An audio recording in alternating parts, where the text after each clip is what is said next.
welcome to Anything But Ordinary. Tonight's topic, Unsolved Disappearances, Martin family and the Cowden family. I am your host, Spooky, and along with your other host, Raven.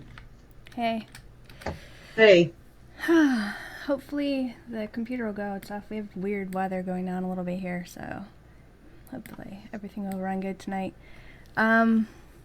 Tonight's topic, the unsolved disappearances and topics like that. You know, it's been one of those reoccurring shows that we've done over the years since I think basically when we started.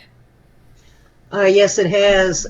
You and I both watch shows like Cold Justice and Discovery ID, things like that, where they discuss many cases like the ones we're going to do tonight.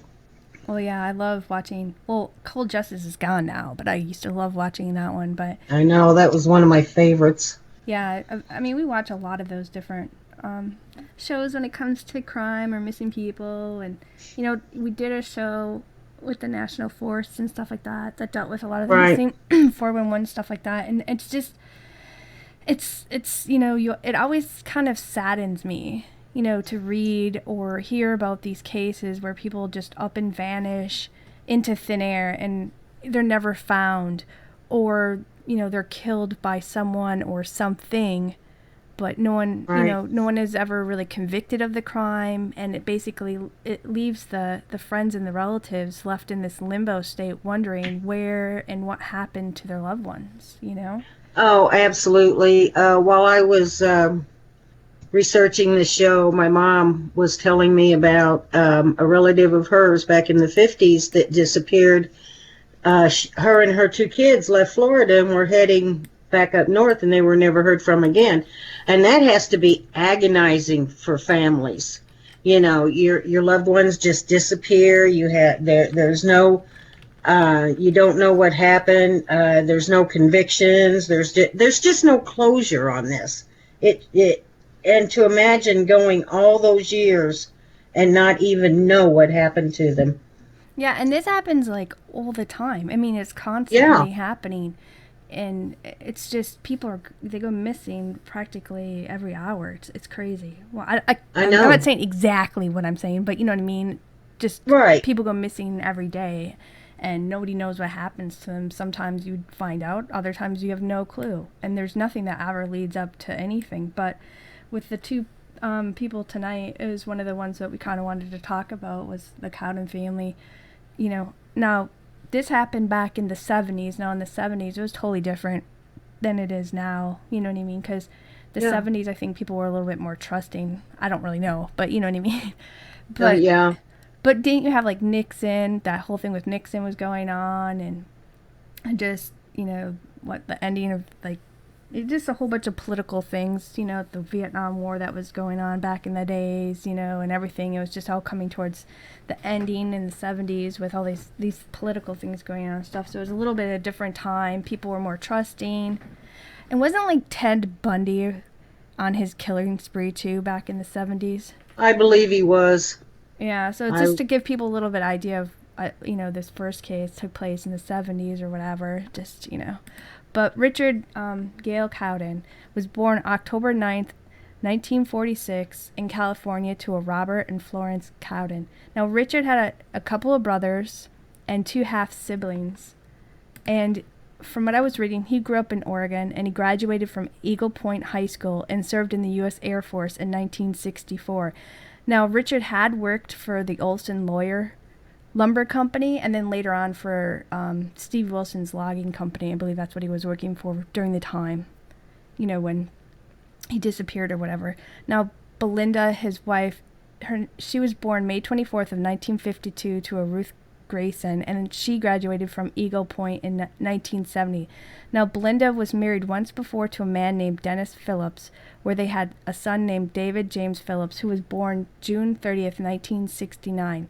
Now, Belinda worked briefly at the Eagle Nest Drive-Up, and then for, you know, while she was still married to her first husband, David, but, you know, they were young and it didn't work out, so they ended up getting a divorce, but she later on met Richard, and they, you know, they hung out, and she fell in love with him, and then they got married September 16th, 1972.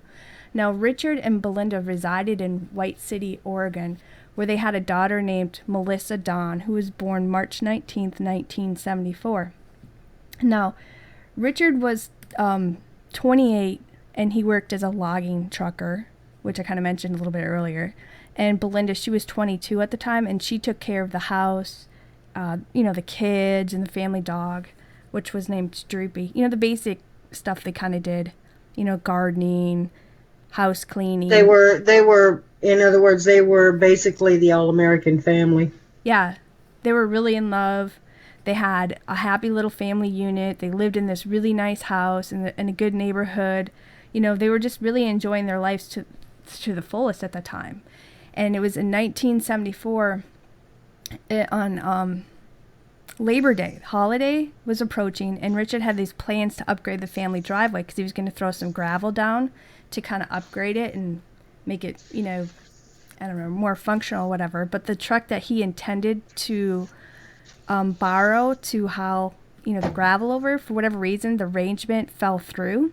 So I think kind of like what I was reading, because I was reading all these different articles and I was reading all these different websites. I think the reason why he ended up not being able to do the gravel that weekend is because I think the truck ended up having like mechanical issues or whatever. So they couldn't end up doing the gravel job that he wanted to do for the house. So instead he went to Belinda and they talked about, and they decided that they were going to go camping up in the mountains and then swing by Belinda's mother's house for dinner that Sunday on September 1st. Now, I think it's in the Siskiyou. How do you say that, mountains? Siskiyou? Mountains? Siskiyou. Yeah, sorry. But anyway, they were going to go camping because her mom only lived about an hour away from where they were going to be camping at. So it was early August 31st where Richard and Belinda and the kids and the dog all piled into their 1956 Ford pickup. And they ended up heading out to this, like, undeveloped campsite area on the Carberry Creek near Copper. Now, the picture I have here is a little bit different because this is taken, obviously just recently on Google Earth, but back then it wasn't as, cleaned up. It was more nature. So, the roads were more dirt, and more trees and stuff, and things have changed a little bit, but not too much. So they decided to go camp out next to the creek and had like this little sandy spot, which, it was a good spot to go camping. You got this little sandy beach, you got the creek right there, and you got nature all around you, There's no massive highways, there's no buildings all over the place, it's just had this one little corner stop, basically, where you have a gas station and things like that. Other than that, there's no town or anything. But on their way up there, they ended up stopping at this fruit stand near Jacksonville, and they ordered some peaches, which they planned on picking up on their return trip home on September 2nd. Now, Richard and Belinda, on their way to the campsite, they stopped at the Copper General Store around 3 p.m. on the 31st, where Belinda's mother, Ruth Grayson, worked. And so they, talked with her a little bit, and they picked up like a few items before they headed to the campsite, because they were touching base with her, say, we're up here and we'll meet you on Sunday, all that kind of banter, or nice to see you kind of thing, you know what I mean? Yeah. So they left the little corner store, and they headed up the road about a mile away from the store, and they set up camp. Now, we can't really say per se what they did because nobody was really around them, but I'm assuming they were just enjoying the rest of their day. They were, relaxing that night and just enjoying each other's company, Well, I'm sure they probably went for a swim or a hike or a little fishing, but you can only speculate on what their activities were since no one was around who could vouch for what they were doing. For what they were doing, exactly. Right, because the only interaction that they have that we know of, or everything that I could research for at the time, was, when they were in town, or it's not even a town, it's just like a little corner building, Yeah. gas station / store. And then, of course, I think there was like maybe a couple farms in the area, and then there was like, I think, what else did I read? Oh, like a little mini post office, you know what I mean? It's really not even considered a town. What do you call it? Those, like, They're little townships or community or something. It's just like little communities, a little yeah, it's dot just in the road, basically, is what they are. We have several of them around here. right. I mean, there really isn't a whole lot of, it's not like you have like 100 people who lived in a little town. It was basically Right. a couple buildings. That was it. So they were hanging out at the campsite. They're like you said, they're probably fishing, having a little campfire, and just really enjoying each other. Before winter sets in and stuff. And so the next day, September 1st, both Richard and David, the 5-year-old, along with their dog, I think it was like a basset hound from what I read, they ended up walking to the store again in Cooper, which is, like I said, about a mile away from where they were camping. And it was mentioned that they arrived there around 9 a.m., and that's when Richard purchased like a quart of milk. And then both he and David and the dog headed back towards the campsite, which from this point, from what I read, was unfortunately the last time anyone was said to have seen any of them alive. Now, as the day passed on that Sunday, of course, Belinda was at home setting up for dinner because she was expecting the family to come, her daughter and the kids and stuff like that, to have dinner with them, whatever. So time was going by and she was kind of wondering what was taking them so long. And so at one point, she decided that she was going to go over to the campsite because you don't have cell phones then, you don't have pagers, you don't have, I suppose you have CB walkers, right? Because back then they had the, CB was probably a big thing in the 70s, I think. Yeah, but mainly, back then, like if you wanted to know where somebody was, you physically went to their house. Yeah, for sure. Well, that was all the way up for a good while until like the 80s. But, yeah. Basically, she was like, okay, it's getting a little late. It's not like them not to show up around the time they kind of say they were going to show up. Maybe they might have had car trouble. She didn't know. Maybe they lost track of time. So her and this guy, his name was Guy Watkins. He was the actual owner of the general store that she worked for and stuff. I'm not sure if they were dating or not, but it kind of seemed like it was implied in the newspaper articles and everything that I was reading, but I can't 100% say if they were or not. But anyway, Ruth and Guy, they decided to head out to the campsite, and when they arrived there, they didn't see anybody, so they started hollering out their names and kind of looking a little bit around for them, but they didn't hear any reply. So they, okay, we'll just sit here for a little bit and just see, maybe they went for a walk, or whatever, because nobody was there, not even the dog was there. So maybe they went for a little hike or whatever. So they were kind of sitting a little bit, because it didn't look like anything happened, because all their items was there. The truck was still parked up on the road, because at the time, there's certain areas in here I noticed now where when I was doing Google Earth, you can kind of drive down to the river a little bit. Yeah. But at the time, they had to park your vehicle up on the road and then walk right down by the creek to camp or fish or do whatever you want. But they just figured they were still there because the truck was still parked up on the road just above the campsite, above the Carberry Creek road. That's what I believe it was called. So, they just hung out for a while, but it started to get dark. They were getting a little wondering where the heck they were. So, her and Ruth and Guy, they, caught it looking around, and they noticed that the couple's belongings, they were all still there. Nothing was undisturbed. And so they thought, okay, well, we're going to wait here for a little bit, and if they don't, by the time it started getting dark, so they decided, okay, well, we're going to leave, and we're going to go call the sheriff, because it was just weird. You know what I mean? They were sitting there for hours, nobody showed up, all their items are there. It didn't make sense. So they went back to the general store, they called the Jackson County Sheriff, and they were told to head back to the campsite early the next day in the daylight hours to see if the family had returned, and they figured, oh, it's no big deal. They probably went out and about, they'll come in, they'll just meet you up later or whatever. Well, on September 2nd, around 2:30 a.m. or 3 a.m., their dog, Droopy, I told you about, it ended up arriving at the house near the Cooper store, and it was scratching on the door. Now, why would the dog go down a whole mile without the family and show up at the store trying to get, somebody's attention? That's the part I think is kind of weird. Exactly. So that is strange. Just to kind of let you guys know, there's going to be like a slight variation in telling this, just because there's all these different newspapers that were reporting on this during this time. And from what I was gathering, because I was doing like tons of research and I was reading all these different newspapers from different states to different little townships in the state of Oregon that were reporting on this. And some papers kind of elaborate things, and you know what I mean? So I did my best to sift through to get the as best a story I could of this thing. I know there's also a book out there where somebody kind of touched a little bit on it.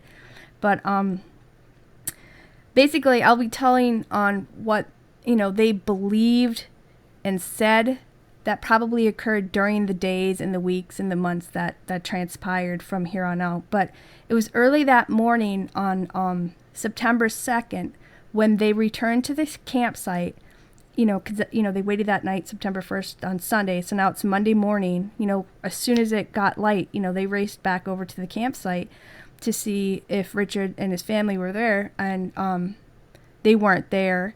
And so Ruth and Guy Watkins went back and they made another call to the sheriff and the state police, pleading them, you need to come and help us because there's something going on. This isn't normal. This isn't right.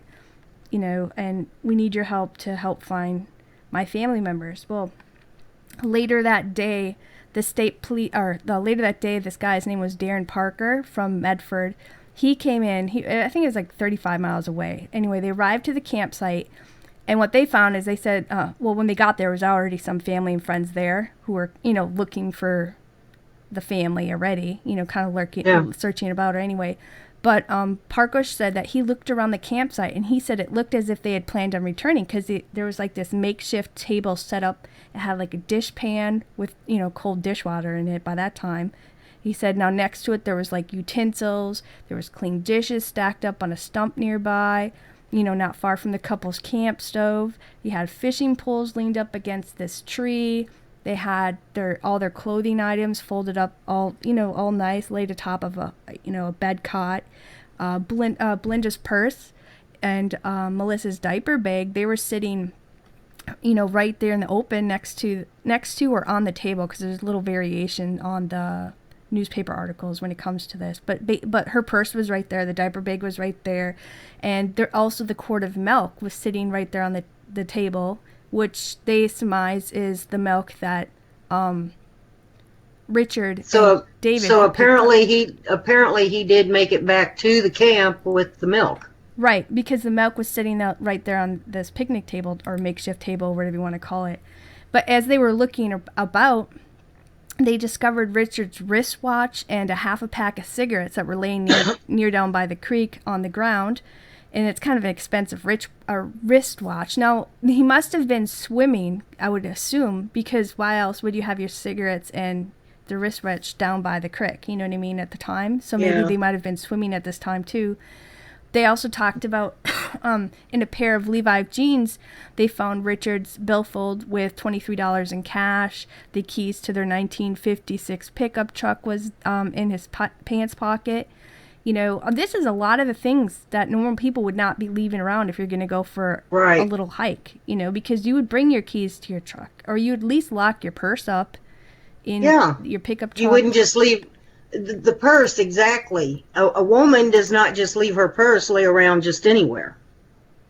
Well, yeah, most women don't. Yeah, most women don't. There's some women who do, but 98% of us do not. It's like stuck on us. But the fact that, his wristwatch was laid down by the creek none of this was making sense. Why would they leave all these things right out there in the open and the truck still be there? So several officers were called into the area along with the dogs, and you had a few volunteers, and they were doing, I guess, or you want to say, conducting like a foot search. And then at some point, the helicopters came in, or one. I can't say how many because the newspaper doesn't really tell you. When you're going back and researching 1970s newspaper articles, it's a lot of sifting to do. But basically, they weren't looking into this as anything but, okay, maybe the family went for a hike and they got displaced or they got lost, or maybe somebody got hurt and somebody else took them in or whatever. Basically, they didn't feel an urgency really during this time point, but of course they're going to look because it's a young couple with two young kids, one who's 5 years old and one who's like 5 months old, I believe.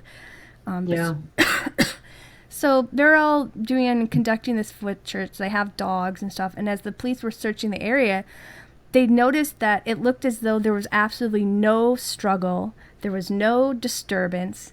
But it's just like the family just up and disappeared.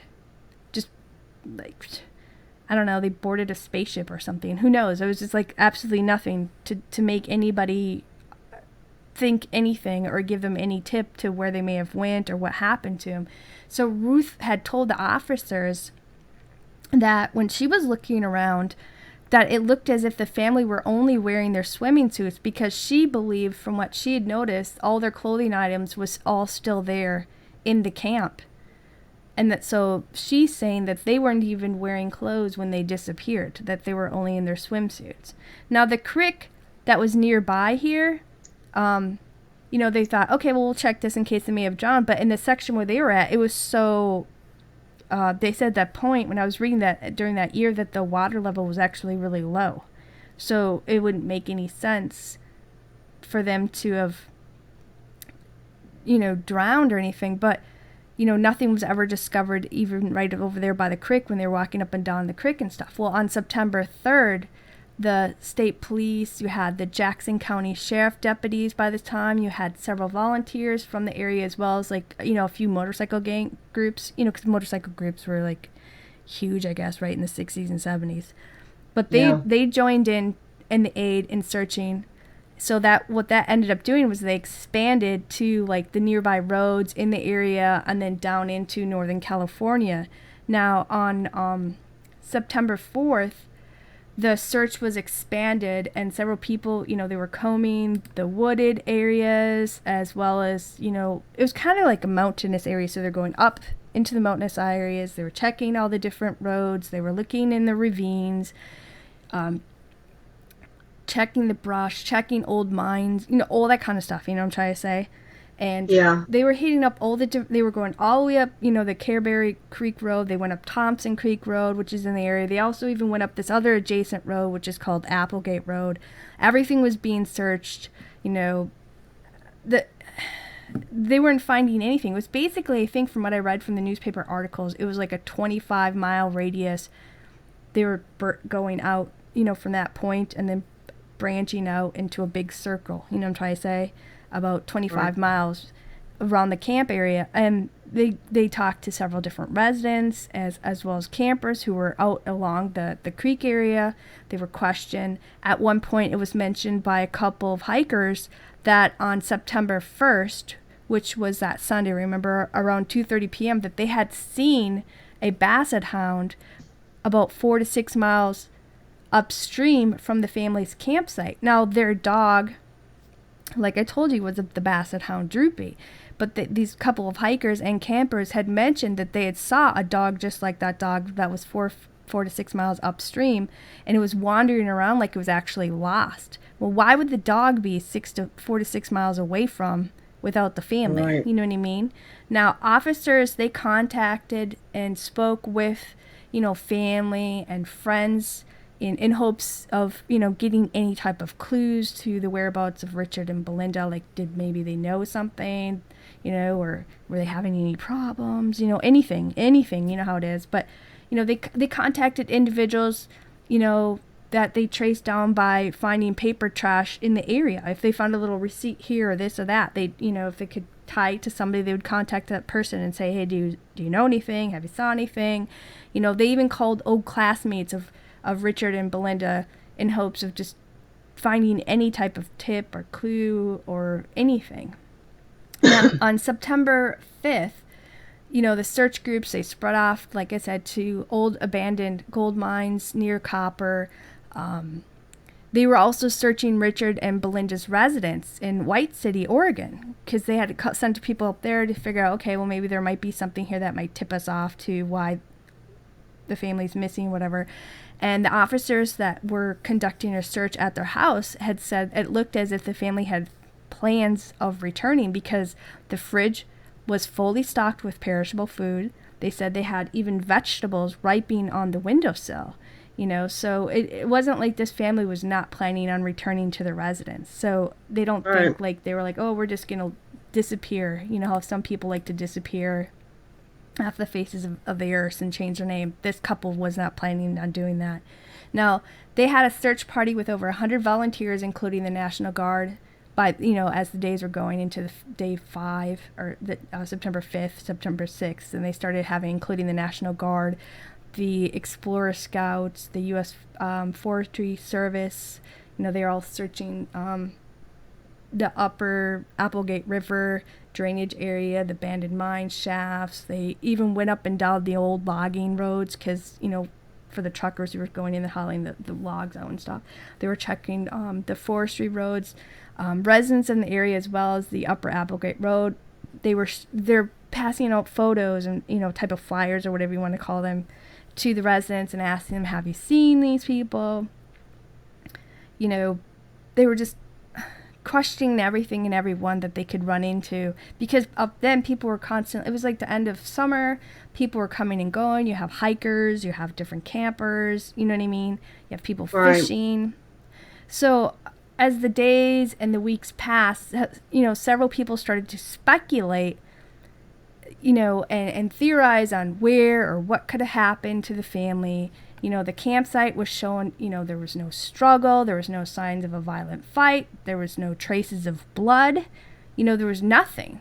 Nothing. There was not even tire tracks. There wouldn't be tire tracks down there, because there's no road there. But you know what I'm trying to say. There's no footprints. There was nothing to indicate any foul play that even occurred. And all they had was this campsite with the family's belonging, but no family. So they didn't think there was a robbery gone bad because, like I told you, like all the expensive items were still there. The truck, Richard's wallet, his watch, Belinda's purse, all their expensive camping gear.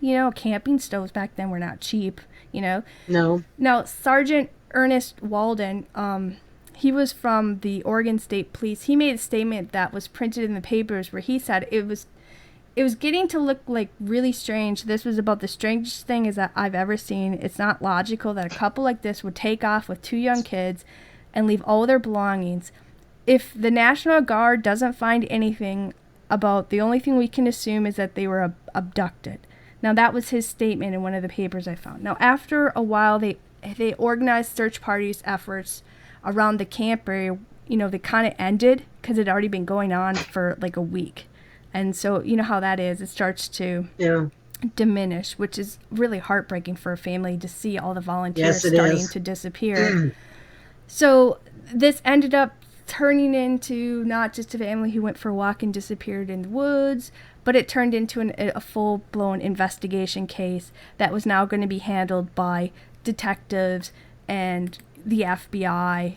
Well, they were wanting to get the FBI, but, back then it was hard to convince the FBI to get into everything because you had to have, like, certain things to, you know what I mean, and certain... Well, there had to have been certain circumstances in the case, like, for a fact they went over the state line, or, they knew for a fact that maybe they were abducted or there was a ransom involved or whatever. So, yeah, back then it was very hard to get the FBI involved. Right. And the fact that, like I said, the campsite looked perfect. There was no, nobody fought there, or anything. So, no one could understand or explain what happened to this family, because, like I told you, they were a really happy couple. They had no troubles, or debt, you know what I mean? Richard had a great paying job. They had an amazing house. I think it was like a 3-bedroom, couple bathroom house. They had 2 vehicles. One was a sedan, of course, their 1956 truck that's there.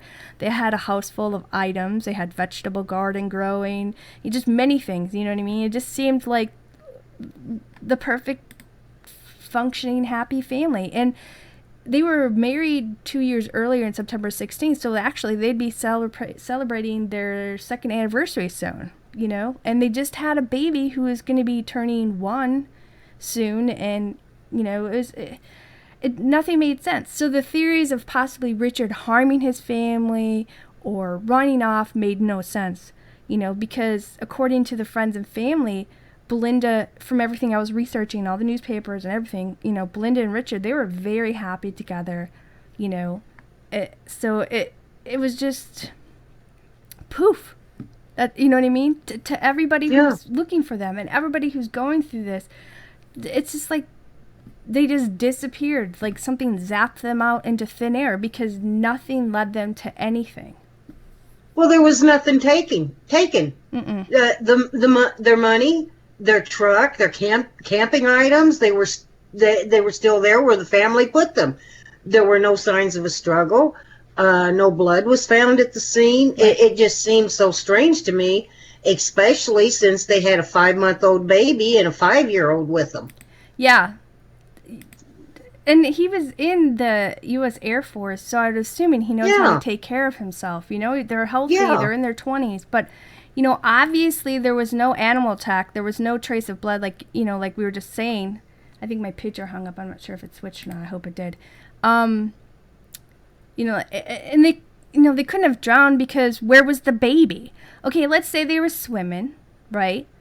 right. The baby would have been on the shore, and if let's say something happened to David, so Richard dove in to save them, you know, if and then the wife ran in to save the other two, if they let's say they got stuck in like a water pocket or whatever, then where was the baby? Wouldn't the baby still be in the little baby carrier thing that they had there? You know, because Well, you would think so. speaking of, even that baby character thing that they had was missing too. So, but at the time, it didn't come out later on as the weeks went on that they did notice, oh, that is missing. But the baby should have been on shore if that had happened because the Belinda wouldn't have taken the baby in the water to go save another family member who was drowning.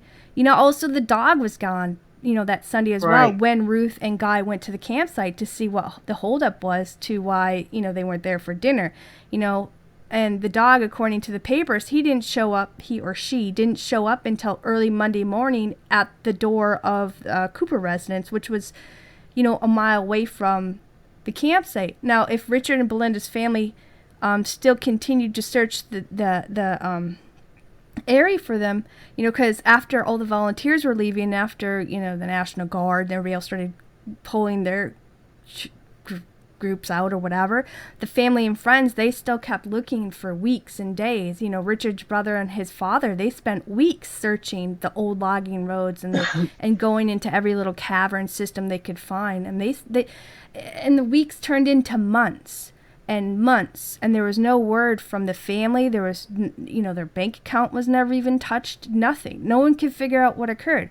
You know, it's like they just went into the woods and they were gone. You know, I mean, a lot of people are like, well, did they leave and start a new life, or Yeah, or did something more sinister happen? exactly. Now, according to the different newspaper articles that I was reading, there was like many speculations and these theories that were tossed about as the months went by.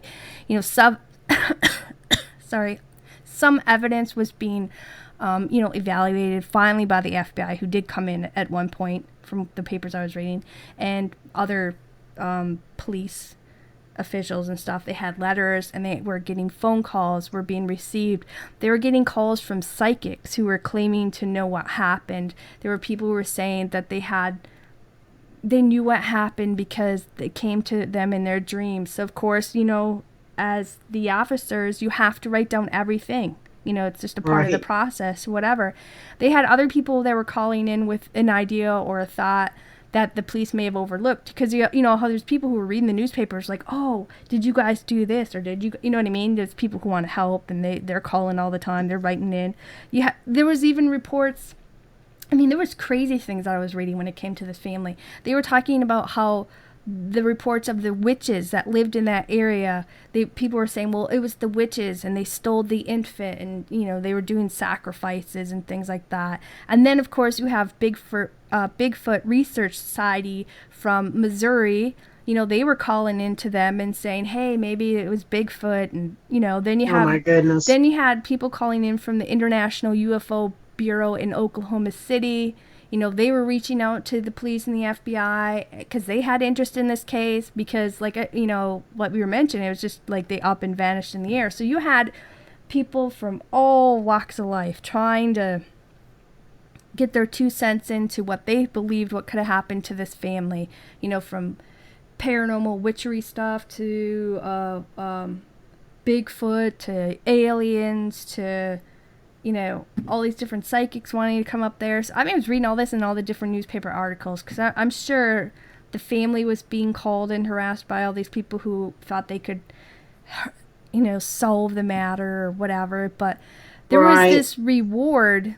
I was reading, I think it was like for $1,000 or $2,000 for anybody who could help in solving or pointing a location to help find the family. Now Richard's sister Susan, she even contacted the newspapers in October now they disappeared in September, we're already in October, to keep the public interested in finding her brother, because by that time nobody's out in the woods looking except for the brother and the dad, you know what I mean, just or maybe a friend or two, but by that time no one's really looking. So she pled to the newspaper because she wanted, because you're going to go deer hunting around that time. October, November is like deer hunting season or hunting season, you know what I'm saying? So she kind of made a public announcement, pleading for the hunters or anybody in the local area to kind of keep an eye out for the 4 family members, or if they even found any strange items in the woods that they may have stumbled upon while they're out hunting or hiking, to call it in.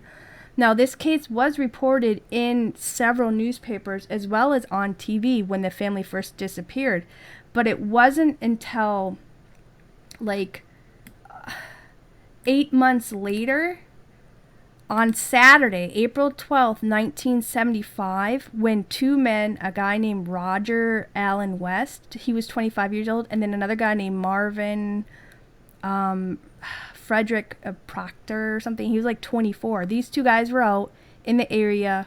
They were kind of gold panning that day, and they kind of grew tired of kind of panning for gold. So then they decided, hey, let's go for a little hike in the late afternoon. And so when they were out hiking, they ended up stumbling upon human skeleton remains.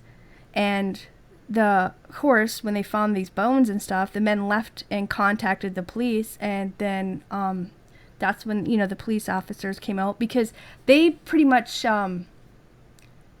assumed it was probably the family, because it's in and around the area. So of course the police thought, okay, maybe this might be them. So the men went out there and stuff, and the remains of Richard were discovered up on this steep hillside, which was about 6.5 miles northwest of their campsite near the Copper Town. So the dog was spotted in that area. Remember when I said earlier about 46 miles? So the dog was seen in the area of where the body was discovered. Now, Richard was tied to a tree, and his remains were identified by that of his dental records. Now, several officers were kind of working the area to kind of preserve the crime scene and to look for any other clues. And this was, by the time they had got out there, it was like 3 to 4 p.m. So they only worked until it got dark. And then they had to return the next day to continue, searching the area and looking for everything. Well, when they returned on Sunday, April 13th, in the early morning hours, that's when they discovered the remains of Belinda and the 2 children. And they were found about 200 yards away in a nearby shallow cave. But the cave ended up having like this muddy rock wall that was partially sealing the entrance to conceal the bodies. Now, Dr. William Brady, he was the state medical examiner at the time for the Oregon State Police, and in like the crime laboratory and things like that. They said that 2 of the family members had actually died from 22 caliber bullet wounds, and that the small infant had died from like a head injury. So yeah, it's hard to talk about the gruesome parts here, but yeah, the 2 of the family members had been killed by a bullet, and the small infant obviously was hit in the head and perished that way. But one death was undetermined due to the state of decomposition. Now, just to say real quick about this photo, There's a little red dot on the far right, and there's like this little road that's going down into this lake-ish river area, and that road on the far right is the road that used to be the road they used to go into Copper, which is no longer there now. But there's like way down on the far left, and if you took a right going up, somewhere in that direction is like the campsite, and then if you keep going up another 6 miles or so, it heads towards the direction of where they found the bodies. So it was, in this photo, was basically this whole area of where they were searching and everything else, and did eventually find them. Because from the corner down there to the right, it's basically a mile to the townish area. But going up is about 6 miles, 4 to 6 miles up. So it's basically in this mapped area is where everything basically supposedly transpired from the newspaper articles that I was reading. I had to explain that photo. Sorry, Spooky. But through the searching that was done of the area and the items that were collected and bagged, the police ruled it out murder-suicide right away, only because they believe I hope so. Well, yeah, only because they believe that Richard himself was a victim. Now, because there was no weapon or a gun found anywhere in the area, nor was there a clue to a person or persons who was involved, but obviously was tied to the tree. I don't think he could, harm his family, then tie himself to a tree and shoot himself at the same time, because where would the gun go? You know what I mean? Right. Now, both West and Proctor, the men who had discovered Richard's body, they were given the reward for their help in finding the family, but there was another reward that was soon offered for any information, kind of leading to the arrest or conviction of a person or persons responsible for the death of the family now. You know what I mean? Because it's no longer... Right. It's no longer a missing person. Now they have a murder scene. Exactly. Now, there was a state police, his name was Lieutenant Mark Kazar or something. I don't really know how to say his last name. Sorry. Basically, he surmised, this is his theory, okay, from the papers and stuff I was reading, but he surmised that the killer must have been someone who was local and was familiar with the area and the mountains just because of where the bodies were placed. Now, he had mentioned that they had pieced together kind of like this chronological theory to what they believed may have occurred that day. But what they were saying was Richard and David, they went to the store, they purchased the milk, said some conversation with Ruth or whoever was there. They returned back to the campsite with the milk, and then he surmises that they probably went swimming as a family in the creek that morning, and then sometime a short time later, from mid-morning to afternoon, the family was approached by a person or persons that they did not know, who then abducted them, possibly by a .22 caliber rifle or a handgun, and forced them by gunpoint to another location where they were forced up like this steep slope where at least 3 of them were shot and killed by a gun. But they don't really know how Richard died because of the state of decomposition, but they do know that the mom and David were killed by a gun. Now, it was not long after when the papers picked up on the discovery of the family remains that a man called into the police station who was actually one of the volunteers during the time when the family first disappeared, where him and others were out looking for the family, and he claimed that he himself actually searched those caves back in September and that there were no bodies in that area. And so, of course, the cops told him, well, hey, can you come up here and show us exactly what cave you're talking about? Because we want to make sure if we're talking about the same place. Well, of course, he complied and went up there, and so the man came up and he took them exactly to the cave that he was talking about, and it was the same caves. So, why weren't there any bodies discovered at the time then, in September? And it wasn't until 8 months later in the same area that was already searched. That's the one thing I thought was kind of weird. Maybe the killer was one of the volunteers. Well, right. That's one of my thoughts I had too. But anyway, it was an ongoing investigation that was continued as they searched for any clues to who may have murdered the family. Now, the lieutenant, he surmised that they sort of had their own idea, of who they thought possibly may have done this or whatever else. But, they didn't have enough to go to a grand jury. That's a totally different matter. Because you can speculate, right, but if you don't have proof, you can't really bring it to a grand jury. Exactly. Now, that was in July of 1975. So now I'm suspicious of that man. Yeah, the guy who showed him the cave. I am. I know. That seemed awful strange that he took him right to that cave. I know. Go ahead. I'm sorry. I didn't mean to interrupt you. No, that's okay. I mean, this is a talk show. We're supposed to talk. You know what I mean? Yeah. At least I know you're listening, But that was in July of 1975, because remember it was August 31st of 1974 when they went camping. It was... Yeah. Now we're in July of 1975. Now, years have passed, the files growing larger and larger from people who were, they had interest in, they interviewed hundreds of people. They have letters from people who were claiming to believe they might have an idea or a hunch to who may have committed this heinous act, but none of them ever brought them or the investigators any closer to solving the case at the time. Well, it wasn't until an inmate named Floyd Forsberg, how do you say his name? Sorry. He was serving this life term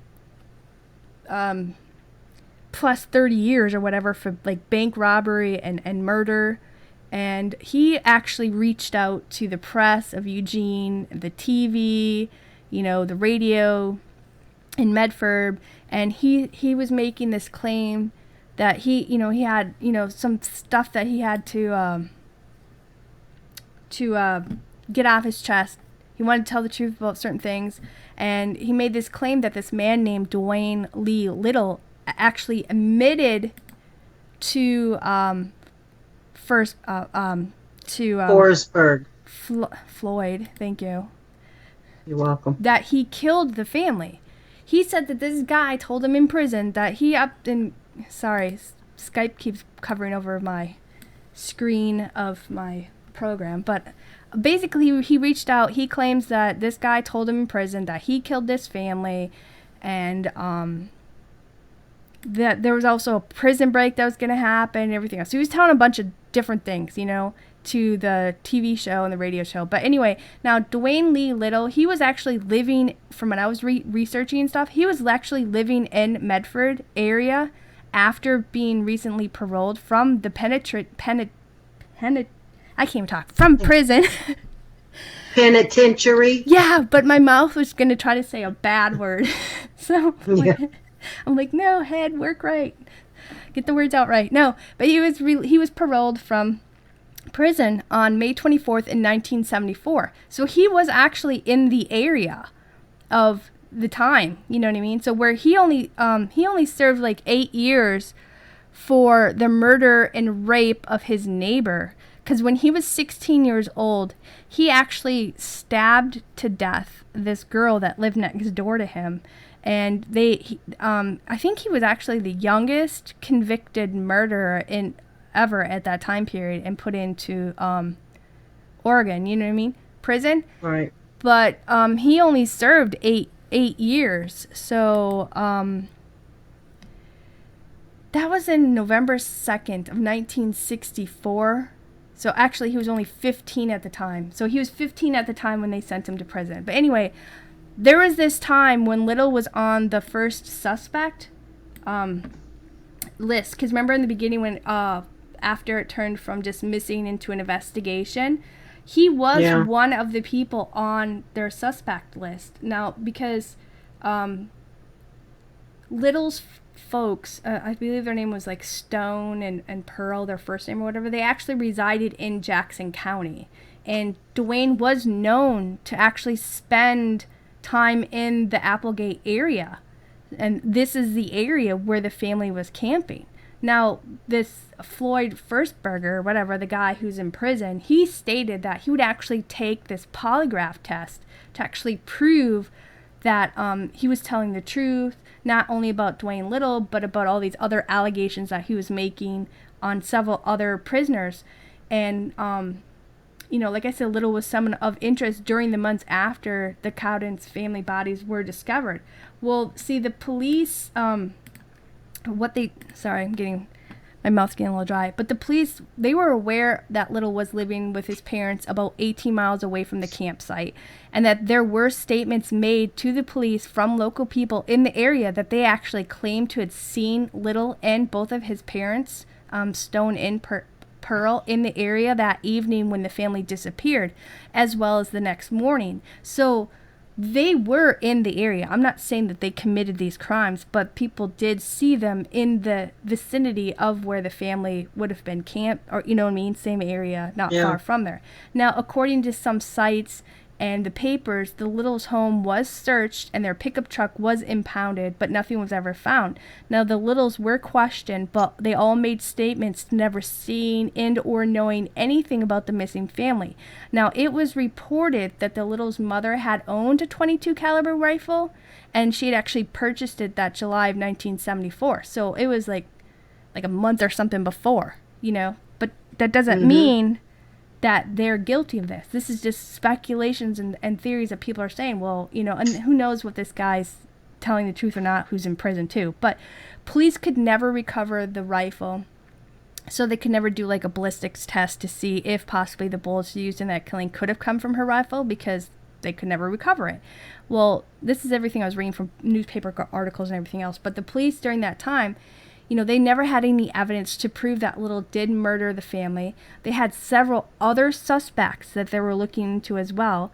But in 1977, Dwayen Lee was sent back to prison for a parole violation, and he wasn't released again until I don't even know when. Anyway, he was I think it was around 1977, wasn't it? Well, 78 or whatever. He was in there for a while, then he came out again, but in 1980, he ended up kidnapping, raping, and then attempted murder of a pregnant hitchhiker. But I think the pregnant hitchhiker was actually somebody who had their vehicle broke down. She was going up the road, trying to get somewhere, and then he came out of nowhere and went crazy. So then he was sent back to prison for life. So now it's November 1980s. We have this Floyd who's talking against other inmates, and that he claimed Little confessed to him that he committed the murders of the Cowden family. But Dwayen Lee Little refused to cooperate and discuss any of the murders he was ever been accused of. So unless any new evidence is ever found, or if Little ever confesses to the murders that he's being said he confessed to that other inmate, the case is going to still remain unsolved, and there's nobody can be convicted. You can't convict a person only after claims from another person, and Floyd Fursberger, whatever the heck his name is, he's the only person who has ever openly made claims publicly that Little was involved. Yeah, but even today, in prison, convicts talk. They'll talk about their crimes. I know. And that's how a lot of cases got solved, But listen, there's also people who blame other people for things that they committed, or I understand just to try to get a lighter sentence. But I understand what you're saying. That's true too. But somehow I think maybe he might have admitted to it, because they do talk to each other. You get them in jail. If they don't have a whole bunch of evidence, they'll put them in with the snitch, and that snitch will get them to talk about the crime. Right. But this is just, but there's still no proof. There's no proof. Just because somebody's in the area, it doesn't make, just like you thought earlier, maybe the guy who brought the police to the cave, maybe he was the killer. You thought that earlier too. Him. But Floyd himself is a man who is serving time in prison for murder and robbery. Now, when it came to... Right, so he's not what they call a reliable witness, or a one that they can trust. Right. Now, when it came to him, Forsberg, the police believed that he was actually lying when it came to this family's murder case, because his statements on the case did not match known facts in the investigation. So if Little supposedly did confess to him, then why is everything he was saying did not match any of the investigation facts to the case that they know of? Do you know what I mean? So that's why they did not believe that he was telling the truth.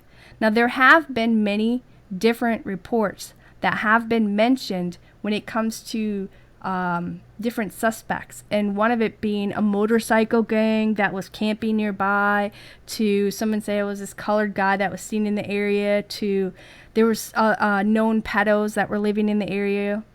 You know what I mean by pedos, predators, sexual predators, to even it being the Little family themselves who did this. Now, these statements were taken by people who lived in the area, saying that they had even seen. Now, this is kind of interesting because there's some people who even stated, and I don't know if this was before or after the inmate made his statement, because I couldn't quite find the timeline when I was reading the papers and trying to do all my research. Right. There's some timelines you missed because this is going in the 70s, but there were some people who lived in the area at some point had mentioned or made a statement that they had actually seen the Dwayen Little's family's pickup truck on the day that the Cowdens disappeared near, Steamboat Cemetery, which is about halfway between the campsite of where they were at and the death scene, which is interesting. You know what I mean? So of course the police are going, well, that's interesting. But the truck, the people who said when they witnessed this, they said that the truck cab was filled with people and that there was a basset hound that was running behind that pickup. Was it a true statement or elaborated? Who knows? I don't know. But, because people's memory changes or they could think they saw something, we don't really know. But the Cowden's dog, Droopy, it was seen by several hikers wandering in that area that Sunday. No, so were they kidnapped and held captive for a while, or were they killed right away? Maybe, Belinda and Melissa, the baby, were the killer's first victims, or maybe even a sexual assault, because maybe these people stumbled upon her and the baby while Richard and David were at the store and hadn't made it back to the campsite. But if that was the case, you would think there would be some sign of struggle, Because I would believe that Belinda would have done anything to defend and protect her daughter's life. But since... Oh, I do too. And since the watch and that other article was found by the river, the first thing I thought of was that Richard had gotten into a fight with someone. Right, but there's... Well, no fight. It's like... I know, nothing was disturbed. Well, but since there was no sign of struggle or altercation, there was nothing. Right. And Belinda, it's like you say, Belinda would have fought to the death to defend her daughter. Right. But the fact that there were no clues found at the campsite, that could lead investigators in any directions. No one is that good. Well, yeah, no one's that good because every crime scene, there is something left behind. Well, yeah, you know how you and I watch Discovery ID and Cold Justice and shows like that, there's always something left behind. But since it was 1974, they really didn't have that great of technology and skills like they do today. But still, there would have been some sign of a struggle. There's always something left there. They didn't even mention about finding extra footprints or tire tracks there. Well, they did say there weren't other tire tracks. Well, you can't because they'd be up on the hillside. But I know, but up where the Cowden's truck was parked is what I'm talking about. Oh, right. Well, yeah, I'll throw the picture up of the little whole area. But to mention the campsite was used as, when this all occurred, the campsite was actually used as the command center for the volunteers and the police and the National Guard and others. So the campsite, to me, was compromised due to the fact that at first they didn't believe that there was any foul play to take place. Exactly. So they only thought, a family that possibly got lost in the woods or they went on a hike, and that isn't, so it wasn't protected as a crime scene. So you had all these different people coming and going. They were trampling about. Possibly even the killer or killers could have been in that search party. They could have themselves... Well, that's what I think. They themselves could have been there pretending to help, and they could have been retrieving any or cover up any evidence that they possibly left behind on themselves, you know? And it's not unheard of, because there's been many cases where the killer had joined the search party, or, you know, they always turn back up because they've got to know what's going on. They got to know what the police are finding out. Right. I would assume due to the elements or the people that it would have been ruined right away. And there's no way DNA could have been used, because there were far too many volunteers, to government, to state, to local, that have been there. You kind of get my drift, you know what I mean?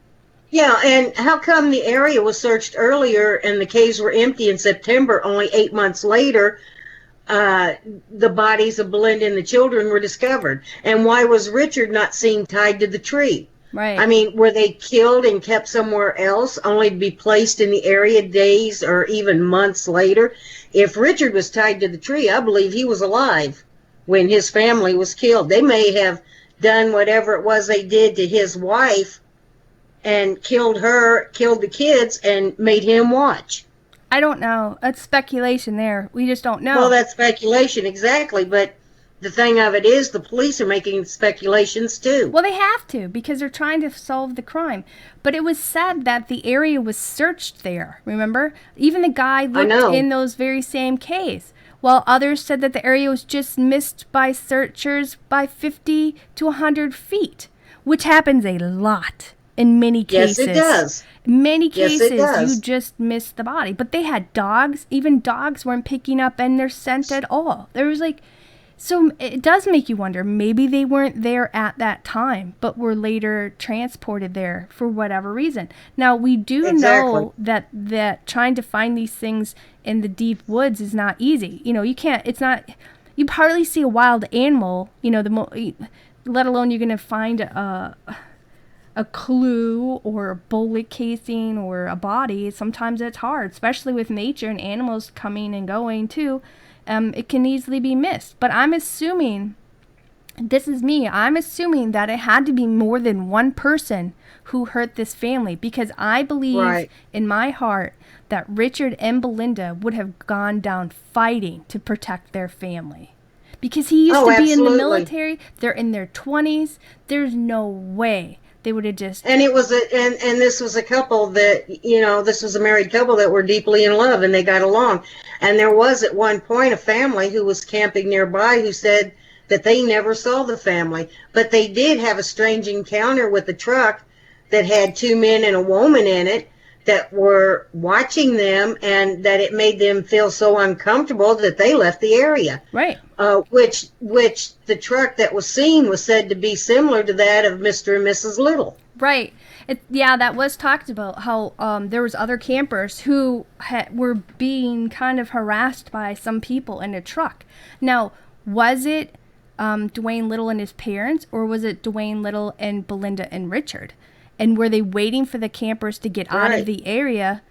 So, because maybe they came back. Maybe these people came back to rob Richard and Belinda's stuff there. But because these other campers came into the area at the time, which they didn't stay there, they ended up leaving. Who knows? But I'm assuming... I think whoever it was just had murder on their mind, because they didn't steal nothing. They were just looking out for somebody to kill. Well, I'm assuming that Richard would have been killed first, because he would have went down fighting to protect his wife and his children. And if not, he was probably injured severely. But papers, you know, they did make a comment that he was tied to a tree, you know. But the thing is, it could have been they could have stumbled onto some drug thing, you know. Maybe somebody was growing tons of pot out there, or somebody who's, you know, you have moonshiners or whatever. There's a lot going on. I mean, it could have been anybody, literally, really anybody could. You know, you had serial killers, and that was actually when I was reading the papers and stuff, looking more on the information for this family while I was skimming through every stinking newspaper from 1974 all the way up. There was actually a lot of people killed. I was reading about tons of women's bodies being found. And of course, we had Ted Bundy then. And you had Ted Bundy, and in the 1970s, the Pacific Northwest is where this is at. Well, was full of serial killers. You had the Green River Killer, you had Ted Bundy, and there was a couple more. I can't think of their names right off the top of my head. But you know, I mean, there in the 1970s there were more serial killers in the Pacific Northwest than anywhere else in the country at that time. right. But there's like a lot of things going down, so it's hard to really say who did it. You know what I mean? Because there were some people who were seeing this, but it could have been anybody. It doesn't mean it was Little. It wasn't Dwayen Little. Just because he did kill some people doesn't mean that he killed these people. And, well, he just seemed like the most likely suspect at the time. Right, but this picture here is the area of where copper used to be. It no longer exists because the spot that the general store and the gas station once sat lies underwater because the Applegate Lake was formed in the 1980s when they dammed the Applegate River. Now the road that once led to the site is now used as a boat ramp. You know, the site meaning the store, general store area, is used as a boat ramp. And I'm going to put the map link in our references so you guys can kind of do a little Google Earth where you can drop the little guy down and look around the whole area of how I have the map thing there, so you can kind of check out and see where the campsite a little bit area was, where they're kind of found and stuff like that. It's very forested, you know, and it's not, nobody really would see if you were taken or whatever. But on Sunday, September 1st, after Richard and David left the Cooper General Store, and then all the way up until 8 months later when their bodies were discovered on April 12th and the 13th in 1975. You know, nobody knows what occurred after they left the store to 8 months later when they found the body. Nobody has no idea. But Richard Gale Cowden, 28 years old, 5 foot 10 inches tall, 165 pounds, which is a big, strong guy. His wife, Belinda June, 22 years old, 5 foot 4 inches tall, 120 pounds, and her son David Philip James, 5 years old, and their daughter Melissa Dawn, 5 months old, encountered something very dark and evil, and they tragically lost their lives. And we know to this day it's not solved.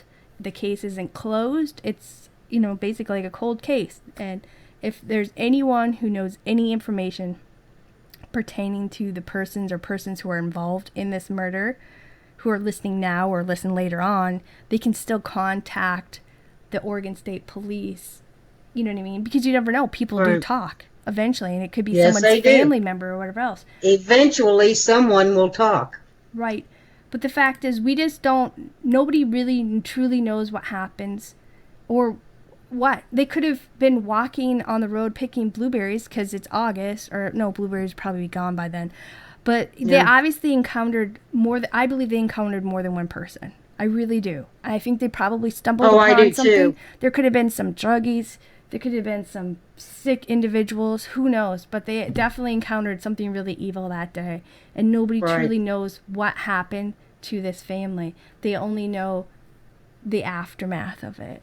So exactly. It's really sad. And I really hope maybe possibly one day somebody speaks up so that the family, because you know what happened in December, because it was August when the family, September 1st, family went missing. They're searching. It wasn't until April.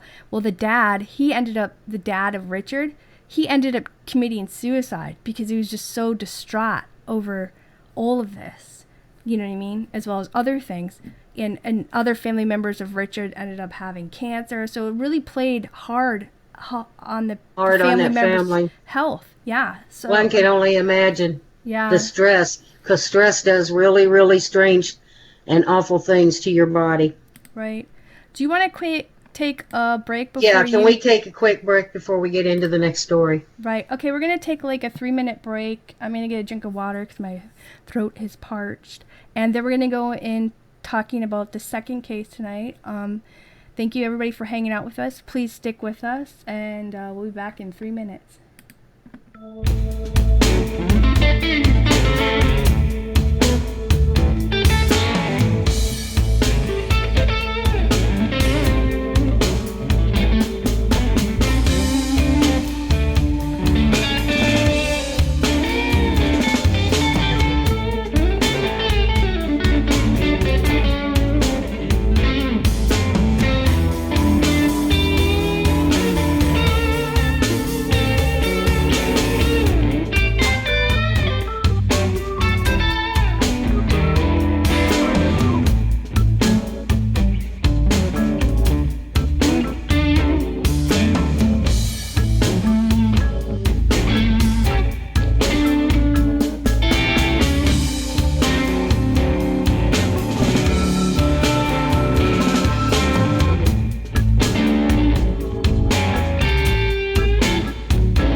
Welcome back to Anything But Ordinary. I'm your host, Raven, and Spooky's back with us. Tonight's topic is strange unsolved disappearances. You have she coughs right over me.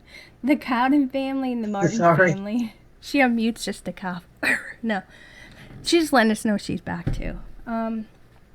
Of course, we just did the first half for those who are just joining in now, the Cowden family, which is really super sad, Just the whole situation is just super sad. I know. But it's terrible. Well, yeah, it's one of those cases where, because even when I was doing all the research for it, and because, I spent a lot of time, digging through newspaper articles. Right. It takes a long time to research, just to really dig far back as you can, because I didn't want to just go off of what everybody else was saying. I really wanted to read the words that were taking place during this time that was going on. But it's cases like this, it blows your mind away how there's absolutely no evidence, no proof, no nothing, to how they ended up from one place to the other. You know what I mean? Exactly. The Martin family, this is Portland, Oregon, and this happened in December of 1958. Now, this has been said to be one of the most baffling mysteries in Oregon history. Just one of them. I would put the Cowden family right up there with it.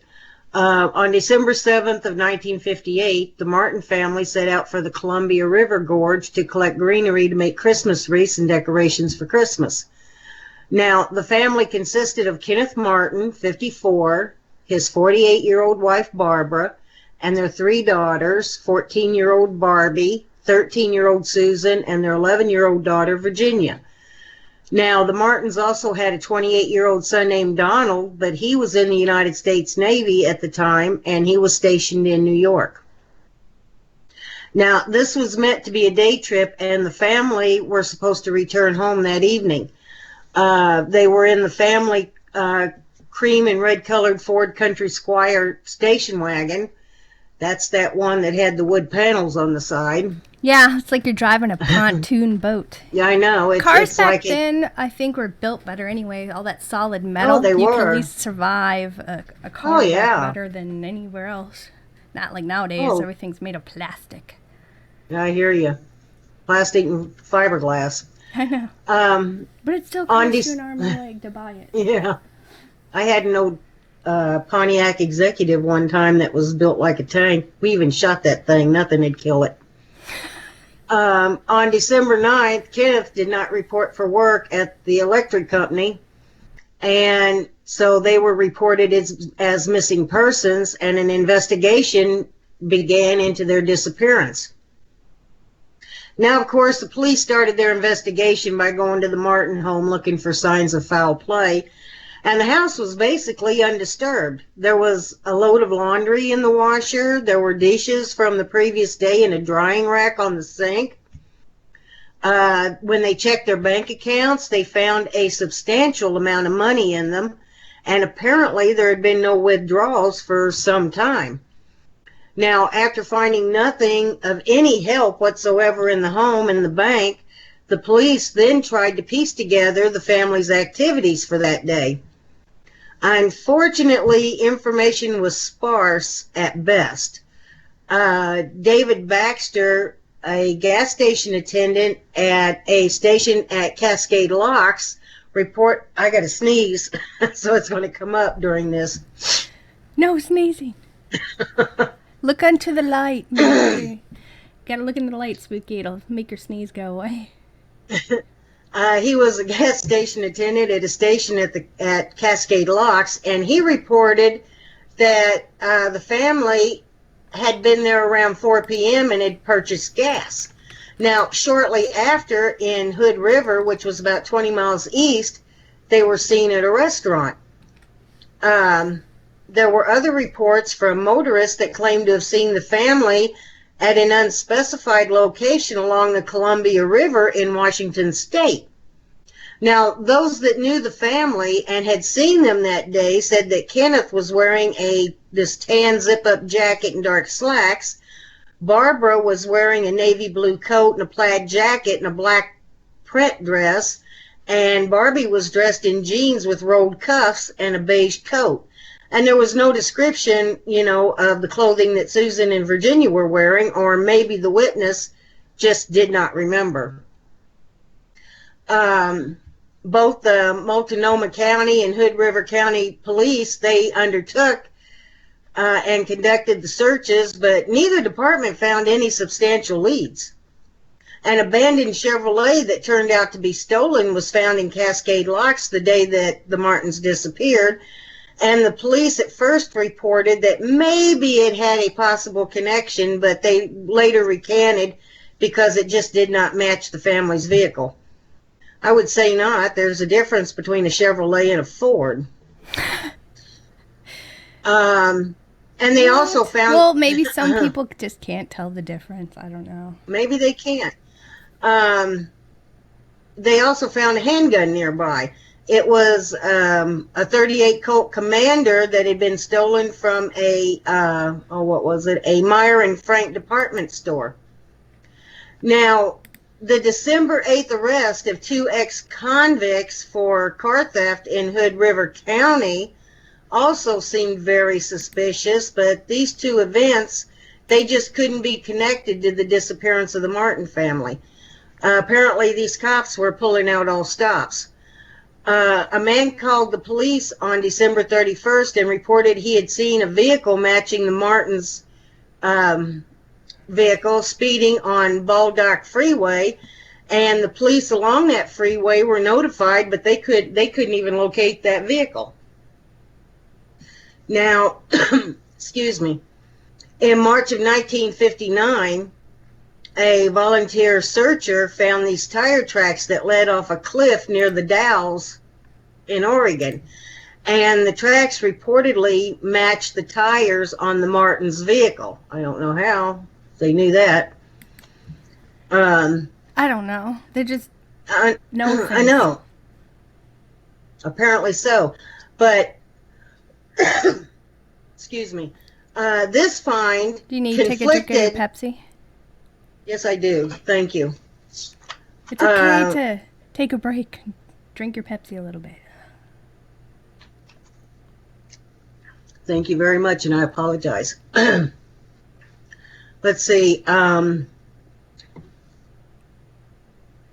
Okay, now, this find conflicted with the eyewitness reports of the Martin family being seen on the north bank of the river around nightfall. Now, that report indicated that the family crossed the river and entered Washington State, and that same report put them between 24 to 40 miles away from the discovery of the tire tracks.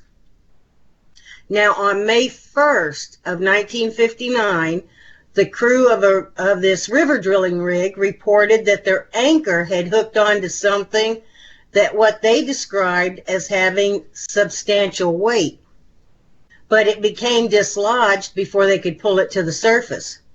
Well, 2 days later, the body of Susan Martin was found on the north bank of the Columbia River near Camas, Washington, which is about 70 miles from the Dalles.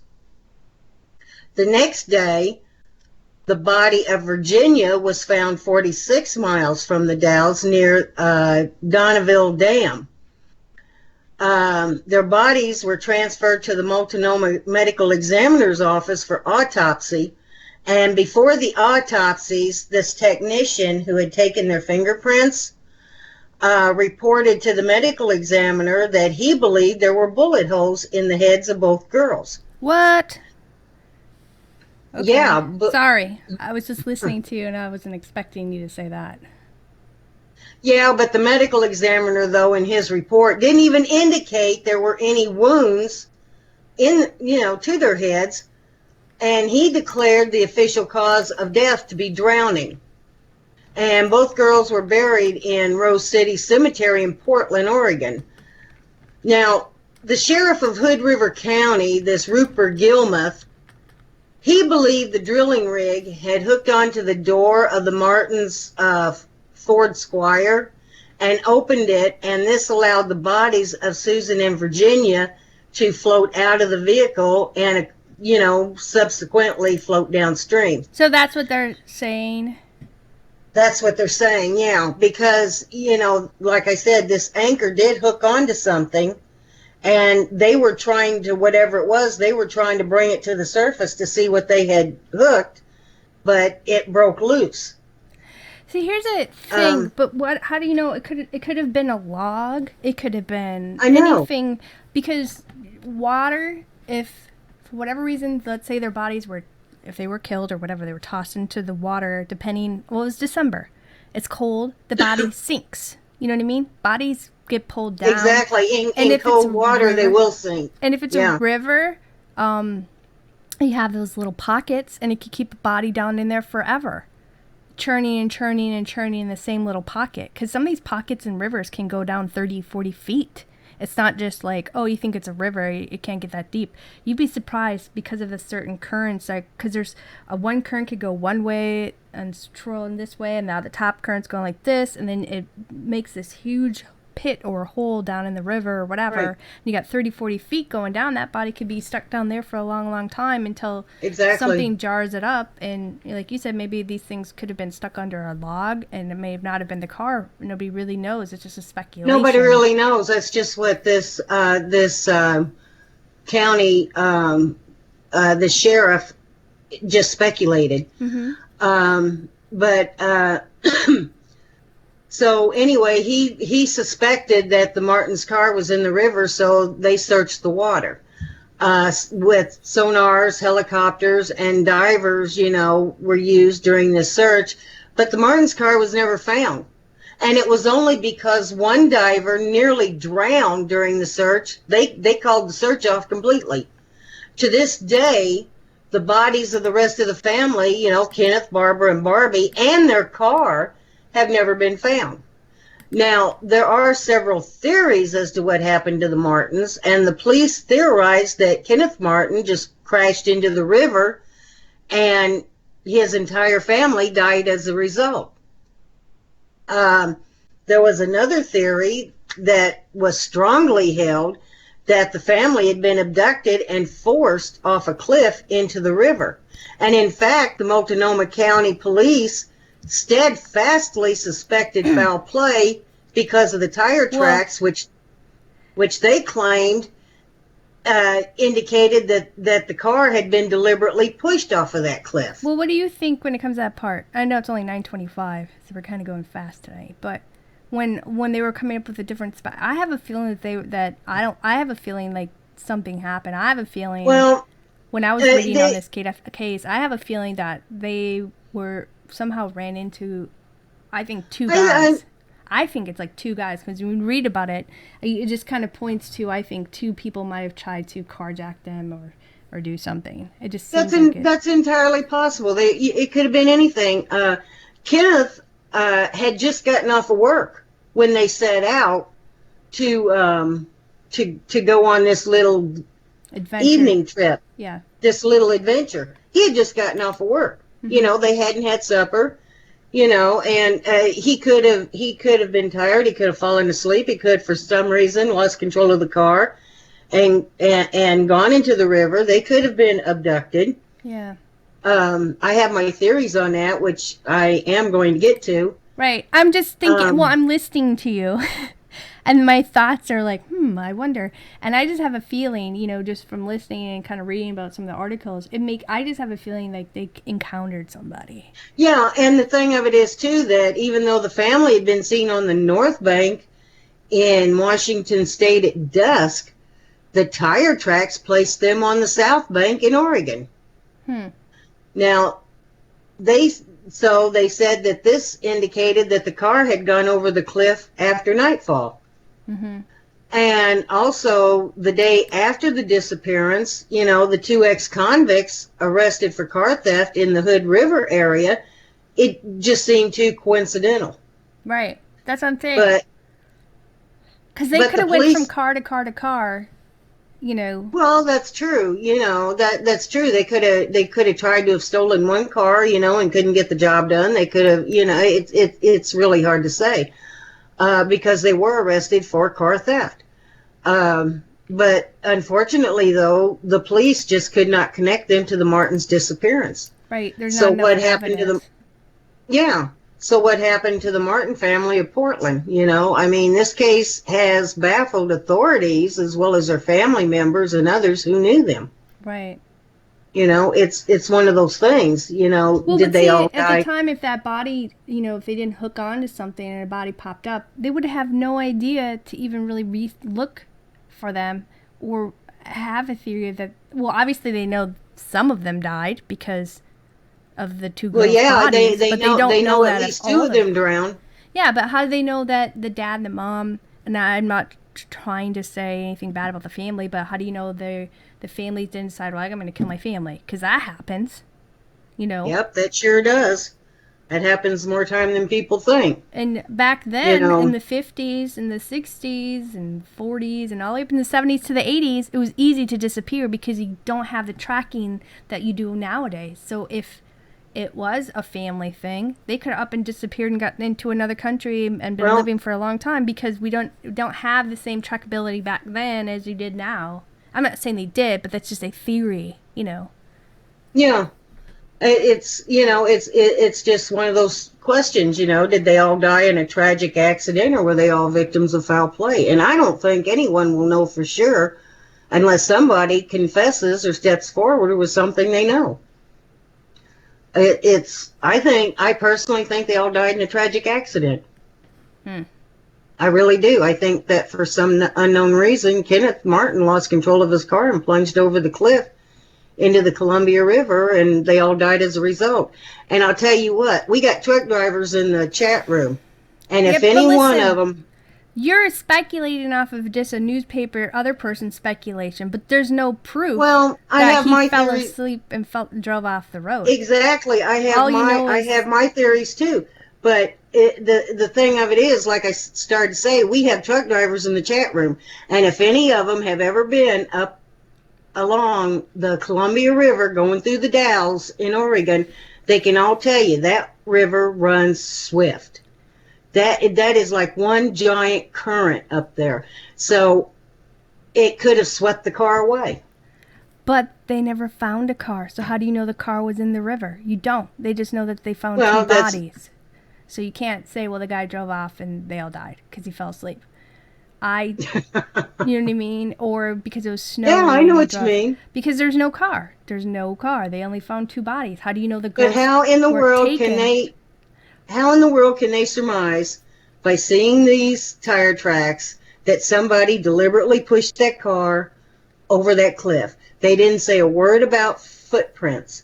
They didn't say a word about other tire tracks. But we may have not discovered all the newspaper articles that were out there that might have discovered more of it, because maybe you only stumbled on some people's theories and stuff that they had found. But there's so much, it took me a long time and I dug up on that. Maybe, you just didn't run across all the right newspaper articles. But to me, I don't think that. That's what surprised me, was the fact that this supposedly was a big mystery in Oregon history, and there wasn't really that much on it. Actually, there is a lot of articles, but some of the ones we couldn't get to because you have to pay. Yeah.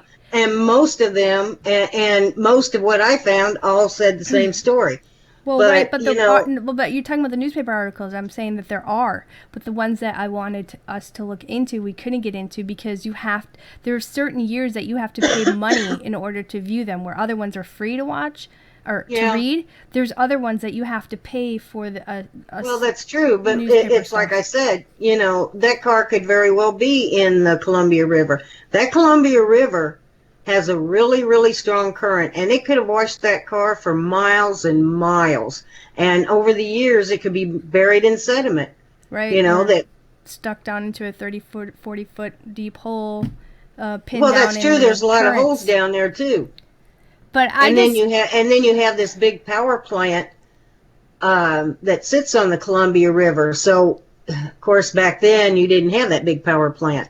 So there's no telling where that car is. I mean, they didn't find the car. All they found was two bodies that, unfortunately, of Virginia and Susan.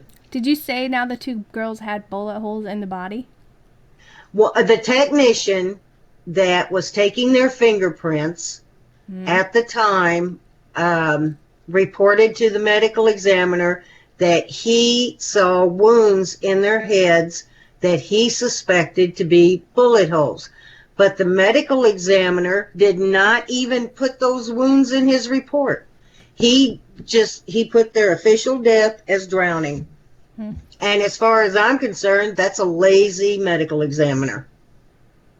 I mean, he could have. When you have a body laid out in the medical examiner's office, you record every single injury on that body. Every single injury. You're supposed to. Every little scratch mark and what have you. Yeah, I know. Exactly. But maybe at the time, because of the different, the way things are done now to how they were done back then, you can only speculate and theorize. But I'm assuming that you kind of know what a bullet hole looks like. One would think. You can't really get past a bullet hole. Of course, then again, their bodies were found in the water.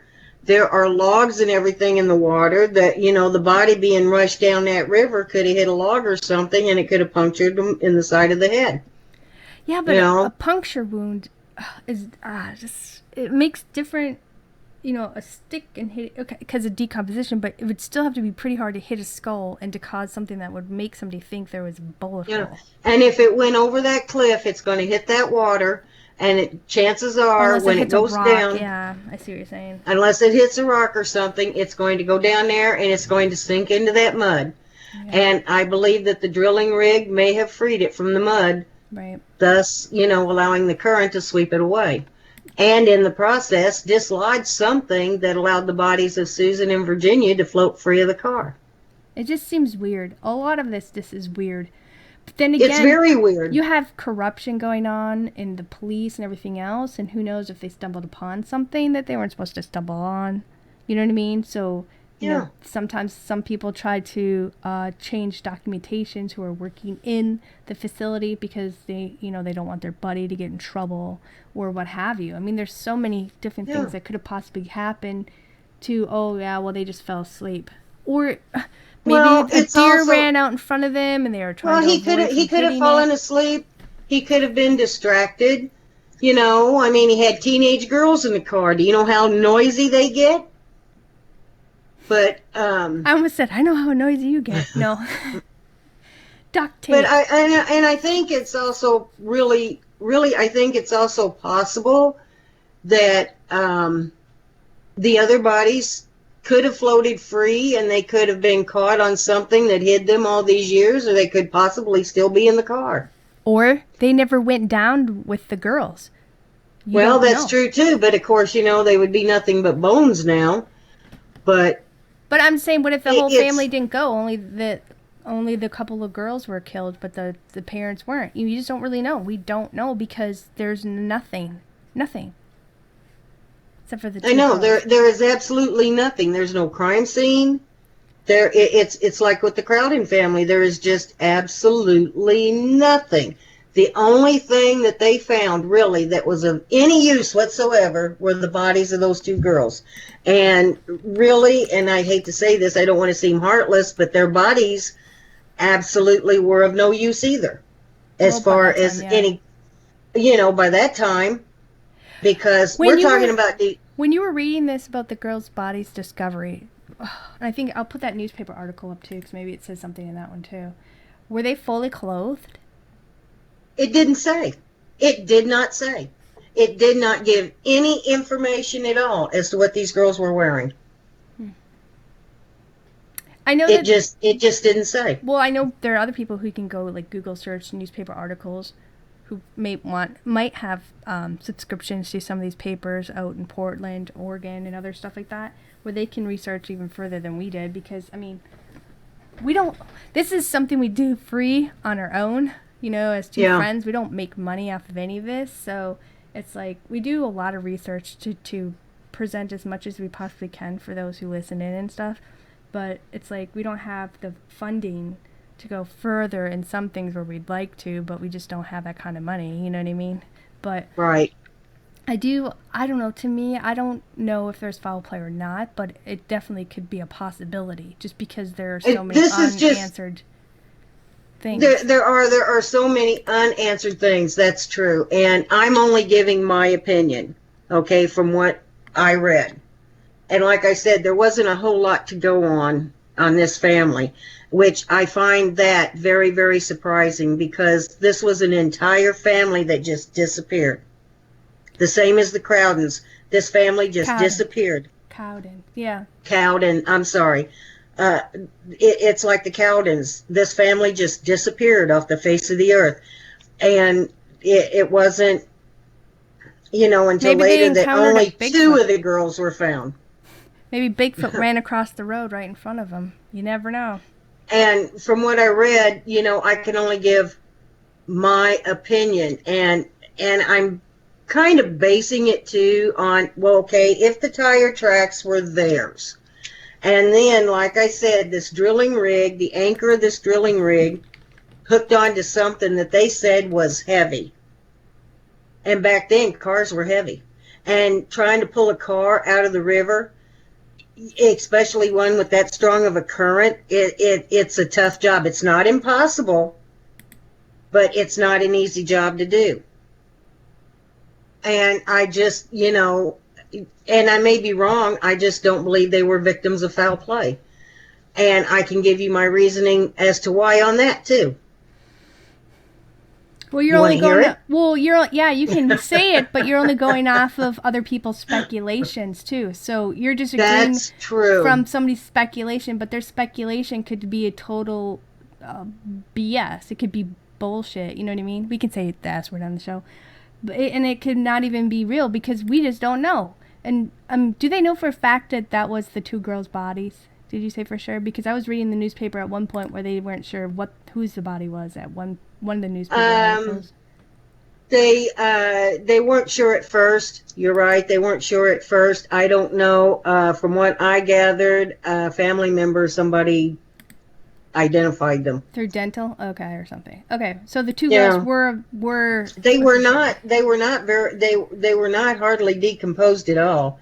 I got that, but we're talking about December in the Pacific Northwest. It's cold up there.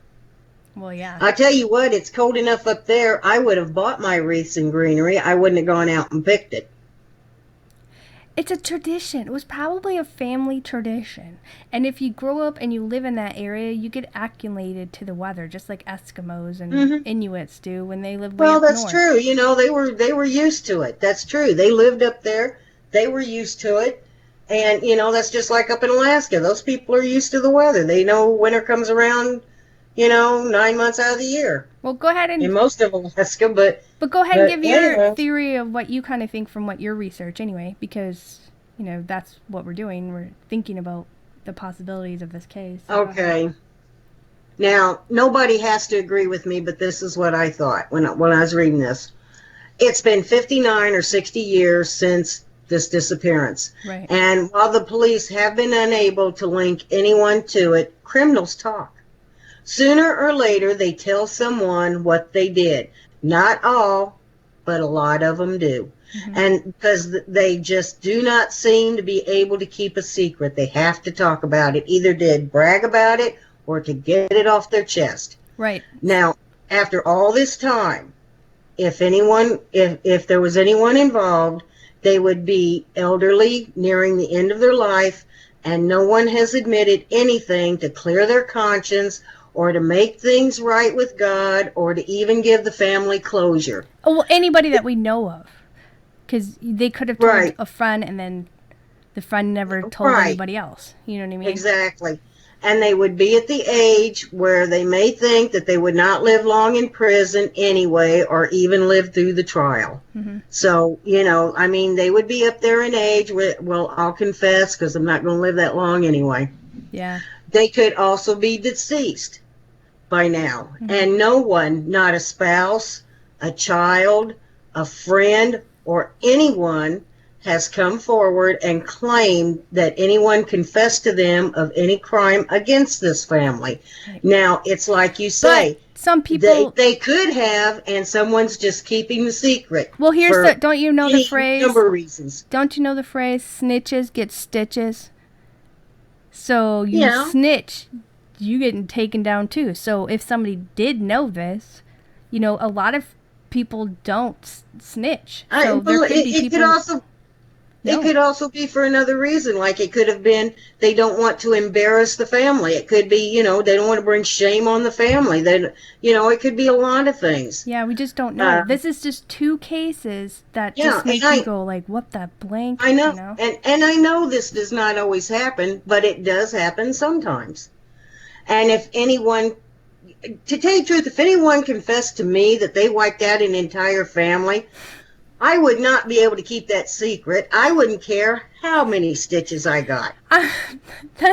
You don't get. No, I'm laughing because I knew where you're going. You don't literally get stitches. Snitches get stitches. It means like you get taken out. You're dead too. Exactly. You know what I mean? But and I most certainly would not wait until the perpetrator was dead before I would tell on him. But you know what? I wouldn't wait. I wouldn't wait a week, let alone 59, 60 years. But there's these some of those shows we've watched where the people were so afraid of like these couple of guys because they were so evil. They were beating up everybody. They were killing people. They were doing tons of stuff. Yeah. And a lot of people are so scared that they will not say nothing. But like, again, you're saying from what you believe, because nobody's confessed or anything, that you just don't think there was any foul play. I just don't think there was foul play because no one has come through.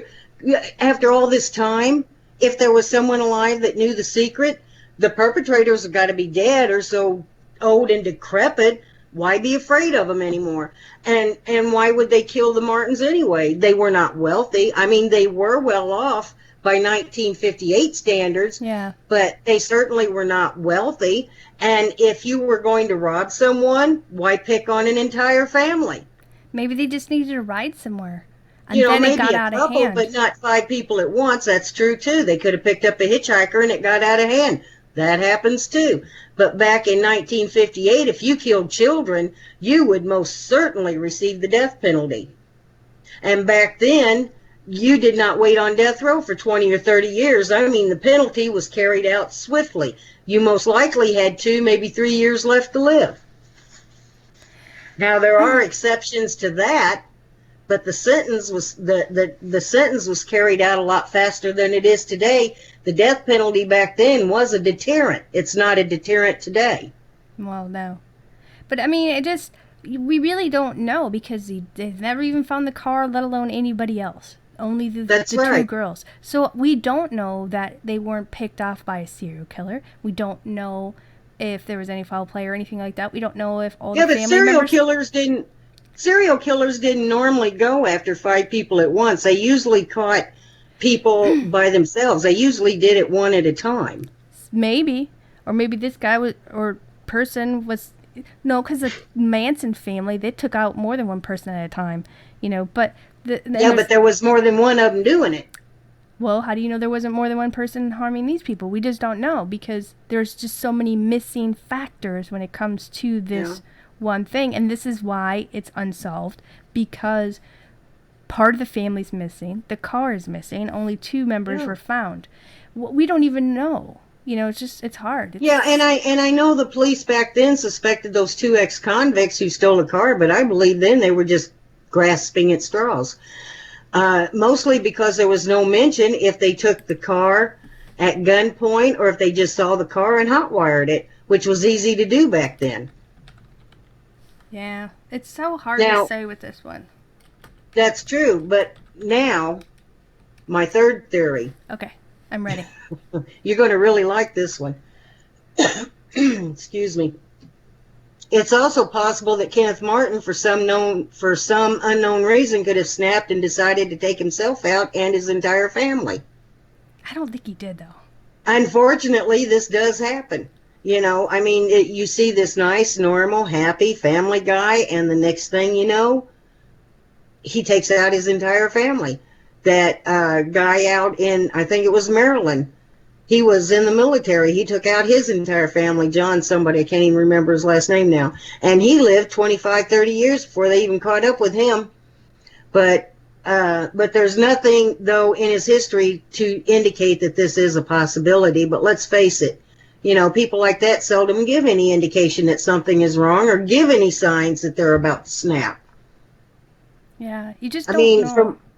you just don't know. From all indications, this was a nice family outing where they were out collecting greenery to make Christmas decorations.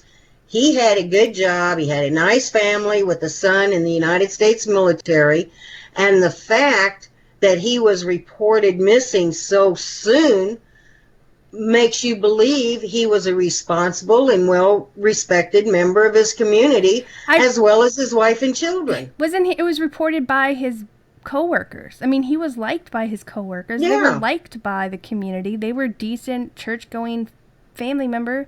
You know, they seemed, from what I was reading, your typical 50s family. You know, yeah, just like this. You know, they were happy. They weren't in debt. They didn't have any qualms with anybody, just like the other family we were talking about yeah, earlier. So these are the things that just don't add up.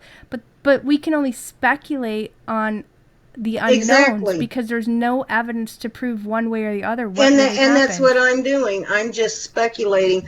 But let's face it, I mean, when someone snaps, it does not matter where they are on the so-called social ladder. Yeah, that's true. It can happen to You anybody know, at any it time. could happen to Stress, anybody. I It's guess. happened to millionaires. It's happened to poor people.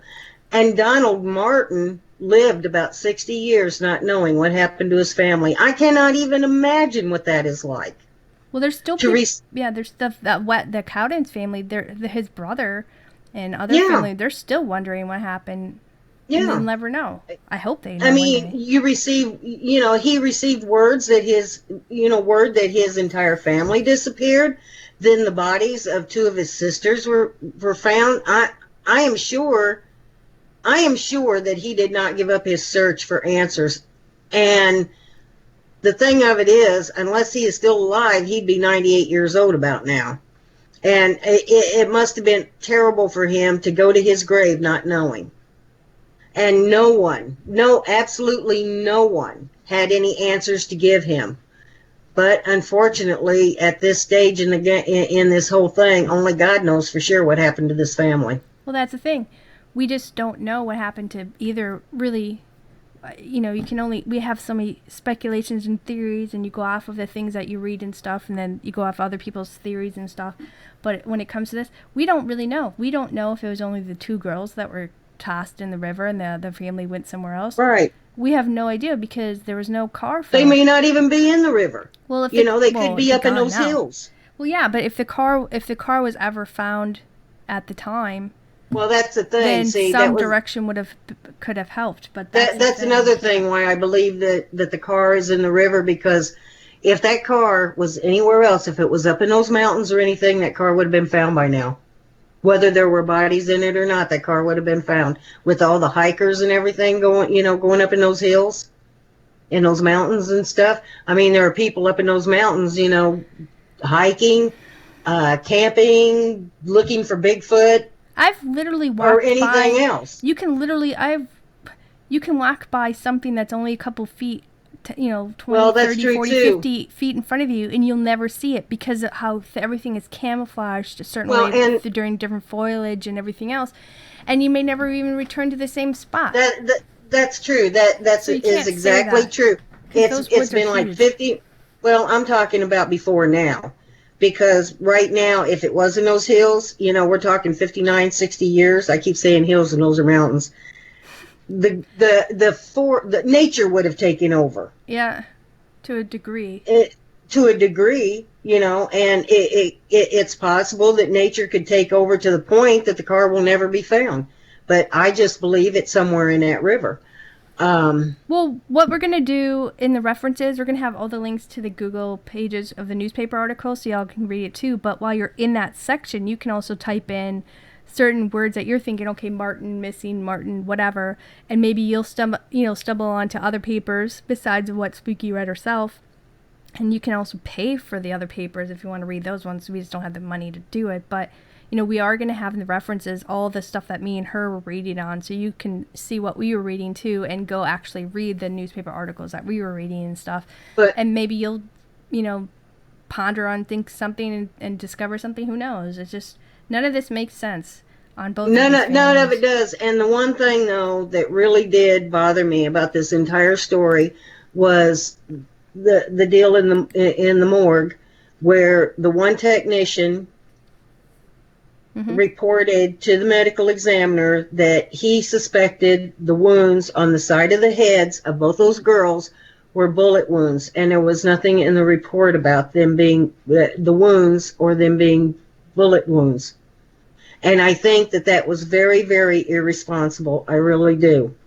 Oh, but I agree with you, but maybe it was put in later on. Maybe did you read the actual report, or you just was going? I didn't read the actual report. I was going from the story that I read. Okay. So it could have been and everything. They could have been added later. Who knows? But it just seems to me that would have been mentioned in the newspapers. It wasn't mentioned in the newspapers, and I forget the where. Ones that you saw. But I forget where. What job did he have again? He worked at an electric company. Okay. He wasn't just a laborer. I think he had an office job or something in the electric company. Do you remember when it was at the time when they were trying to get, what do you call it? The rights for workers. What do they call that you have now? Dang it. The right to work? No. Where people were fighting for their rights to have good unions? Pay? Unions. When was the unions brought into play? Was that in the 70s or the 50s or 60s? They've been around since the unions been around since the 60s. Okay. So that I know of. So maybe, who knows? There could have been, because you remember some of the unions, people were getting in fights and killing other people because of that stuff? Well, there were people that were, the unions were controlled by the mafia, okay? They were, in some parts of the country, they were trying to force people to join the union. But there were other people that were trying to force people not to join the union. So it's hard to say what that was about, but there was nothing mentioned in there about a union or anything. Well, no, I'm just trying to say, I'm trying to think of the time period when it was, because I know that when that was occurring in many places, there was people who were killed because of that.